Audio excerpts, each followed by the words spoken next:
The forest was alive under the silver glow of the full moon, whispering secrets only the wolves could understand. Elara had no idea she was trespassing into a world that did not forgive mistakes.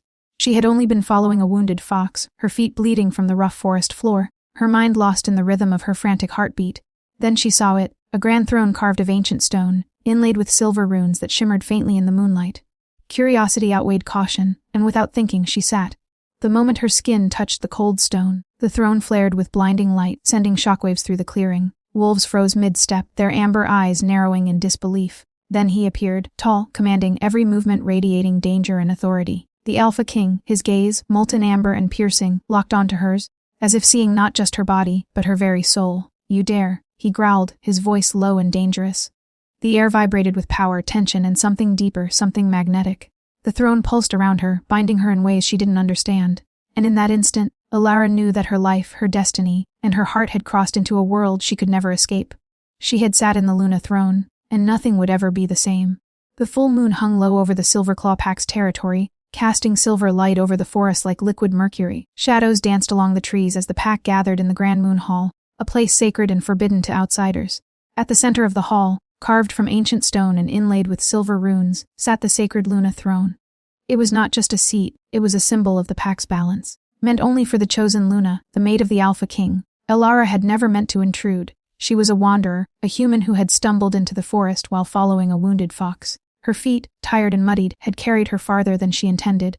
When she entered the Moon Hall, she expected emptiness, but the air was alive with anticipation. Her eyes fell on the grand throne. For a fleeting moment, she thought it was merely a seat, a beautiful, carved chair bathed in moonlight. She sat. The moment her skin touched the cool stone, a surge of energy shot through her.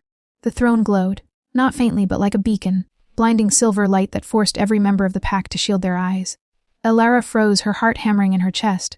The glow wrapped around her like a cocoon, warm yet electrifying. She tried to rise, but the throne would not let her go. "Who dares?" A voice thundered, smooth and dangerous, echoing like rolling storms.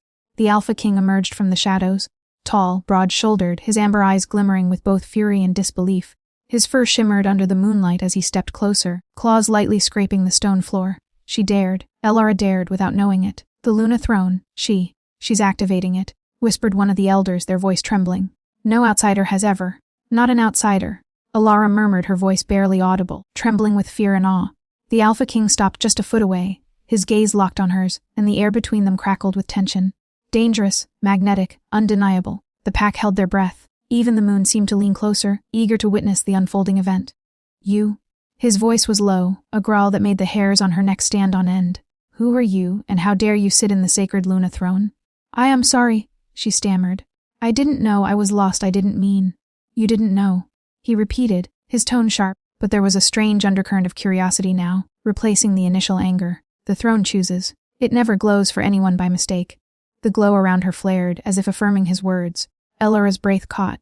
Something deep inside her stirred, a pull she didn't understand. The air was charged, her heartbeat sensed with the pulsing light of the throne. And for the first time in her life, she felt seen. Not just noticed, but recognized. The Alpha King studied her as though weighing her soul. Every muscle in his body tensed, yet his amber eyes softened for a fraction of a heartbeat. "You may have just crossed into something far beyond your understanding," he said, voice low, almost a growl, almost a warning. "And yet the throne has chosen you." Elara's world tilted. The forest, the moon, the pack, all of it seemed to fade except for him, and her. For reasons neither of them could explain, in that instant, the destiny of the Silverclaw pack, and of a human girl, shifted forever. The throne pulsed again, like a heartbeat, and Elara knew, deep down, that nothing would ever be the same. The hall was silent, the glow of the sacred Luna throne slowly dimming, but leaving an electric tension in its wake. Every eye in the Silverclaw pack was fixed on Elara and the Alpha King. Whispers rippled through the ranks, some in awe, some in disbelief. The Alpha King, Kalen, stepped closer, his movements fluid, controlled, every inch the predator he was. Yet his amber eyes held a flicker of something foreign, uncertainty. He towered over her, his presence almost suffocating, yet intoxicating. "You, the throne has never reacted like this," Kalen said, his voice low, gravelly, carrying the weight of centuries of tradition.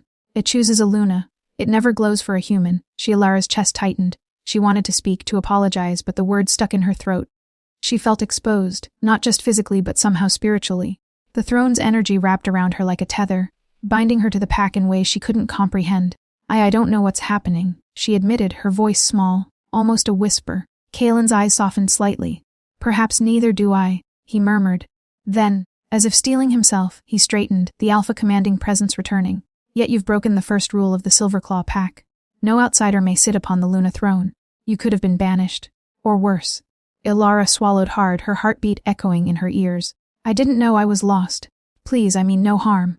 Kaelin's gaze narrowed, piercing into her very soul. Intentions matter little when the pack's sacred traditions are at stake. And yet, his amber eyes flickered down to the glowing patterns on the throne, patterns that seemed to recognize her touch. The throne acknowledges you, and that cannot be ignored. A murmur ran through the pack, whispers of the chosen one, a human Luna, and, impossible, filled the hall. The elders exchanged uneasy glances, their paws trembling. Some of the younger wolves glanced at each other, excitement mixed with apprehension. Kaelin turned back to Ilara. This changes everything, he said quietly, almost to himself. If the throne has chosen you, then the laws of the pack demand that I... His words trailed off, his eyes darkened, and his jaw clenched. The conflict within him was evident. Duty versus desire, tradition versus an undeniable pull toward this stranger who had stepped into his world and awakened something he didn't fully understand. Ilara took a cautious step forward. What does that mean? Kaelin's gaze locked on hers, intense and unwavering. It means that I must protect you. Even if the pack resists. Even if I resist. The tension in the hall was palpable. Every wolf present could feel the shift. The air itself seemed charged with the power of fate. Then, without warning, the sacred Luna throne pulsed again, brighter this time, and the glow extended beyond Ilara, touching Kaelin. He staggered slightly, caught off guard. His hand shot out instinctively, brushing against hers. A shock of warmth and energy ran through them both. The pack gasped. The elders whispered prayers under their breath. Even the youngest cub sensed the gravity of the moment. Kaelin straightened, a slow, dangerous smile tugging at the corner of his mouth. It seems, he murmured, almost to himself, that fate has a sense of humor, and perhaps a plan I never anticipated. Ilara's breath caught as she met his gaze. There was something primal, magnetic, and impossible to ignore.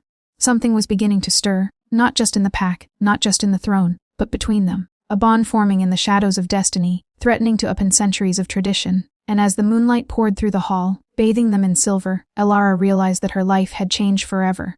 She had unknowingly stepped into a world of power, desire, and danger, and the Alpha King was the center of it all. The Silverclaw pack's moon hall emptied slowly, leaving Kaelin and Ilara alone amidst the fading glow of the sacred Luna throne. The air still hummed with residual energy, a pulse that seemed to echo the rapid beats of their heart.